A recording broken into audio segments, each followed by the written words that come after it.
Gratitude is powerful in many ways, and it silently transforms us from within.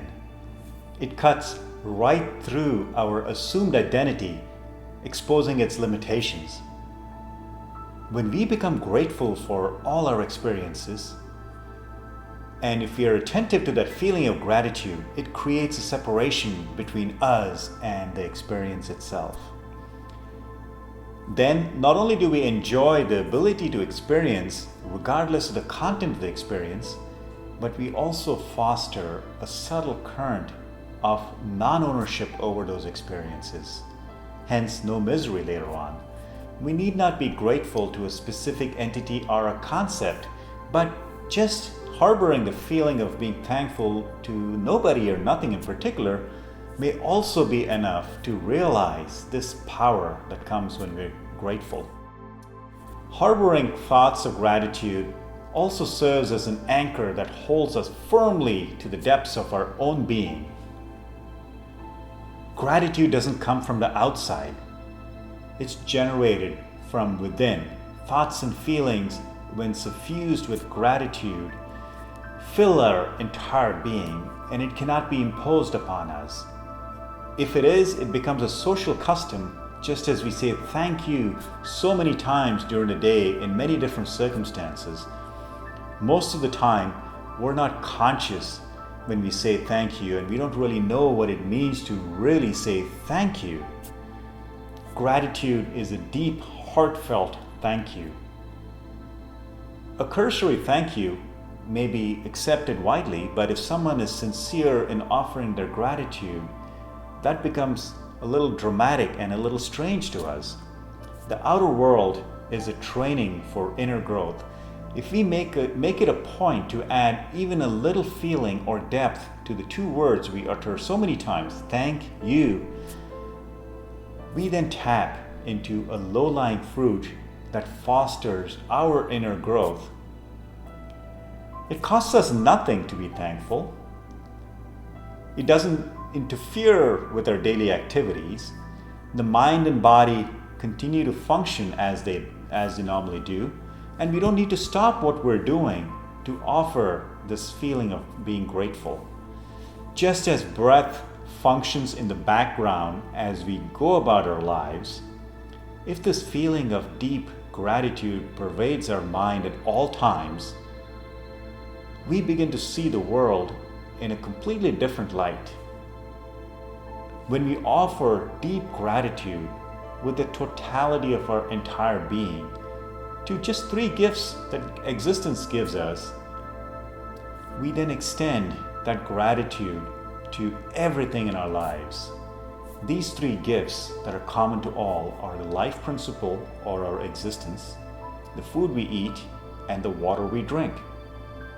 There are no external limitations that prevent us from being grateful for these gifts, and nobody can stop us. When we are saturated with a feeling of gratitude for these three things, challenges replace problems, understanding replaces misery, confidence replaces fear, freedom replaces attachment, and the riches and peace that we accumulate replace inner poverty. Let's examine gratitude in the context of these three gifts: existence or life, food, and water. Let's look at gratitude in the light of the gift of life. Without the gift of life, no experience could ever take place. The life principle is fundamental and is the vessel that holds all that we get to experience as life.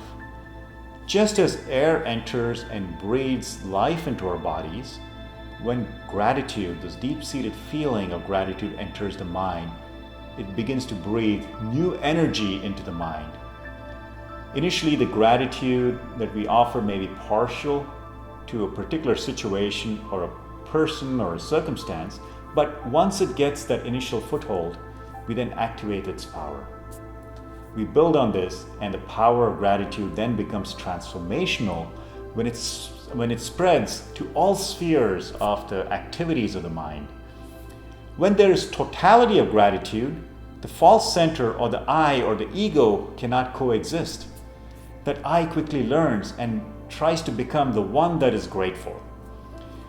Whenever the I precedes our thankfulness as an I am grateful, the ego silently grows in the background and gratitude gradually becomes partial and directional coming from that I.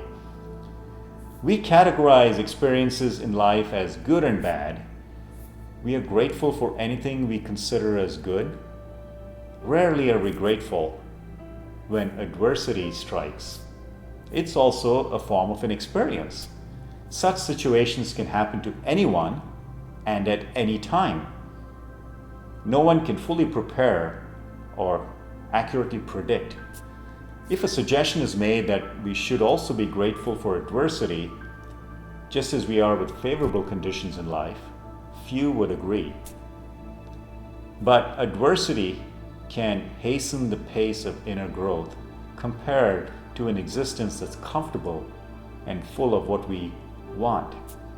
This is an account of the readily apparent separation between us and the experience of adversity. We feel like we don't belong in the situation and we try to push it away, create that distance, and we feel it's forced upon us. Then we begin to look elsewhere, which ultimately takes a turn towards our inner being. This turn may be fast or slow, and that depends on our perspective that we hold in such circumstances. If we are slow learners, the lesson from the experience may take time to create that inner shift. But being fast learners, it happens that much quicker. This does not mean that we should run after adversity, hoping that it will transform us from within. That again becomes the work of the ego, which may then try to create a feeling of, look at me, how brave I am to face these adverse situations. But if adversity happens as a course of life, it should be embraced, just as we're quick to embrace good fortune that may come our way. A comfortable existence where many or most desires are easily actualized puts us deeper into the plane of experiences. Just as strongly as we seek to move away from undesirable situations, we try to cling on to good circumstances. Through this clinging, whether pushing adversity or holding on to good fortune, we don't see the separation between us and the experience. We even lend our identity to some experiences, and there's a danger that we end up linking our identity to those experiences, and that defines us. It then becomes difficult to separate the experience from the sense of being. Gratitude helps create the separation. A high form of gratitude is just being thankful and not recognizing experiences as desirable or undesirable. If every experience becomes a cue and an opportunity for experiencing thankfulness, gratitude quickly results in a powerful transforming force, which then uplifts the mind and it replaces all negative thoughts and feelings that it may harbor. When we go from I want to I am thankful to simply being thankful, gratitude takes care of the I in a manner that's non-threatening to the ego. And the ego thereby is weakened. The grip of the mind on our awareness also begins to weaken. Gratitude will serve as a catalyst to undo the dependence that we have developed on the mind. As awareness strengthens, we go from verbalizing gratitude to silently uttering words of gratitude in the mind, to feeling it without expressing it as an isolated thought.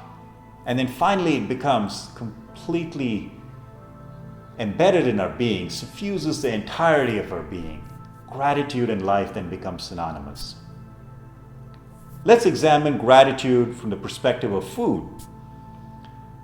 Everybody is dependent on the land we stand upon for our daily food intake.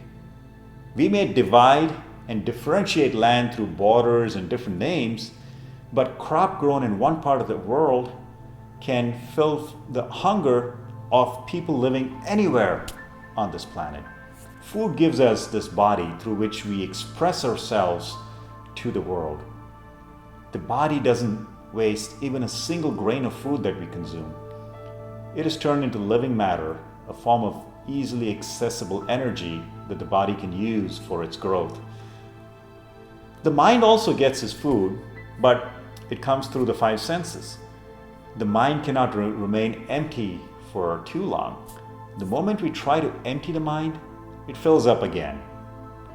It is like a magical bowl that is always full of food. Imagine, as food is eaten from the bowl, more appears, and the bowl can eventually fill the bellies of all humans, yet remain full.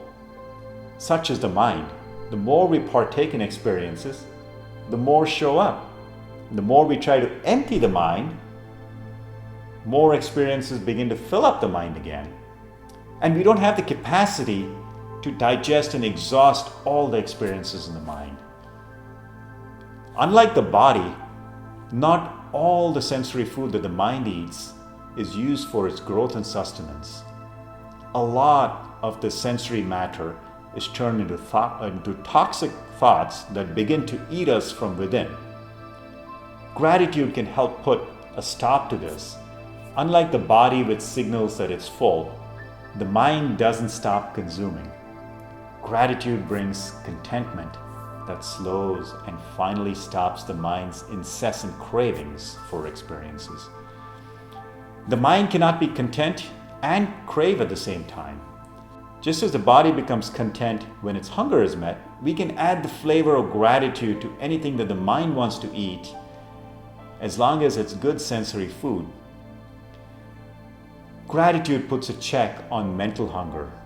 The body's mechanism is autonomous, governed by receptors and sensors both in the gut as well as in the brain. The mind has no such center that stops it from consuming, but gratitude can work as a check on the mind. Let's look at gratitude from the perspective of water. The body is composed mostly of water. Like the ocean that plays host to an infinite number of waves that come and go, the body hosts the mind, which is composed of numerous, almost countless wave-like thoughts.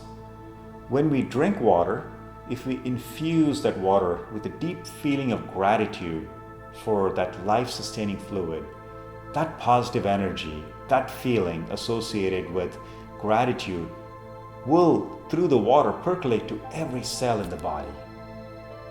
Imagine getting a daily windfall of happiness in the mind. This is what happens when we switch the mind from grabbing and getting to always thanking and passing on and giving what it has. There is nothing in the world we can truly call as ours. What we give is a small portion of what we take from the world. Here, a little mental calculation also goes on. We hold on to more than we would ever need, fearing a future, and we give some back as charity. The surplus that we offer through charity, although a noble deed, nothing wrong with it, is in a sense not true giving or living in gratitude. For we cannot give unless we first receive in the first place. Whatever we receive, if we are grateful, there will be little or no feeling that we are the ones that are giving. We are simply passing on what we have gratefully received. Gratitude can then stop the expectation of a reward for our good deeds of giving something to somebody else, because truly we're not the givers. We expect a lot from this world and from others. It is hard for us to find time to enjoy everything that we may currently possess, but the mind desires for more and more, and these desires don't stop. Any expectation is an extension of such desires. When we become thankful, we immediately begin to free up time for ourselves. Much of our time and energy is lost through our cravings, planning for the future, and securing what we call as ours. We can give a little time to that, but not all of our time. And gratitude cannot be a part-time affair, something that we do once in a while, once a week, once a day, or on special occasions. It is as essential to the well-being of the mind as air, water, and food are essential to the health of the body. As the body continually breathes air, we must continually breathe the feeling of gratitude into the mind. The power of free choice is within the confines of the mind, and it is under our control. So gratitude can arise as a choice, and through this choice it becomes our nature if we allow this to keep building on itself. In the body, the majority of the functions are not under our control. In the conscious mind, not the subconscious, the majority of the choices we make are ours, and gratitude can also become a choice, a conscious choice. We may be unaware regarding most of the choices we make in our relationship with thoughts, but through unawareness we make choices as well.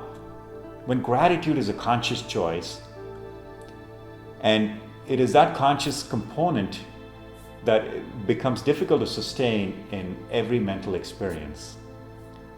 The mind is like a rock with sharp edges. No matter how rough a rock's surface, if it spends sufficient time under a waterfall, it eventually becomes smooth and round. Likewise, if we place the energy of the mind under a continual shower of the feelings of gratitude, the rough edges of the mind will eventually wear off. The mind, a smooth mind, a flexible mind, won't offer resistance to the flow of energy of life as it comes in through the senses, or that which wells up from within ourselves, a deep place from within. Thankfulness is so powerful. If we practice it day and night, the mind will become smooth and polished, just like a pure reflector. As a mirror, like a mirror which does not absorb any imprints that fall on it, such a mind will also be free of conditioning and habits. Everything is enjoyed, but immediately reflected back. The ego that resides in the mind needs the outside world and clings onto experiences for its food. When starved of its food, when the mind begins to reflect everything back, it begins to wither. The death of the ego is the birth of a new mind, a mind full of energy, potential, and it becomes a loyal partner as we grow and build our inner strength. The inner world, when built on a foundation of gratitude and thankfulness, becomes unshakable. Gratitude has no expectations. Even a single drop of gratitude entering the sea of the mind can begin to change its composition forever. If the energy behind every thought, step, word, and action we undertake in the world is sourced on a bed of this feeling of being thankful or grateful, it enhances the power of our thoughts, our words, and ultimately our actions. Building a practice of gratitude may be easier than we think. The mind has an infinite variety of thoughts, but there are only 5 portals of entry to get all its information. At any given moment, in our waking state, 1 or more of the 5 senses of sight, touch, taste, and hearing are active. We can easily affirm to ourselves that once an hour, we will make a conscious choice to be grateful for any given sensory experience, whether it's something that we see, hear, taste, touch, or smell. Well, if we forget this as we go about our day, it's not the end of the world.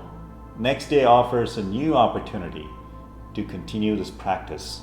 We can make a fresh start by being grateful at the beginning of the day. At first, this form of gratitude, we may offer it once or twice a day. We may forget to offer it most of the times, but the feeling will begin to make us warm and light. When we get a taste of this, we may begin to spread our net of gratitude to every experience that we have.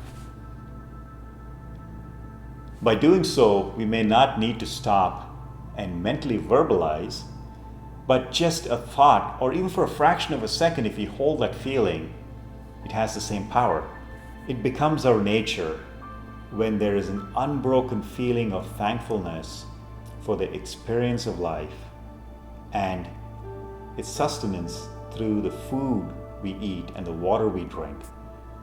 Gratitude makes us hollow and receptive for more and more of the energy of existence, of energy of life to flow through us.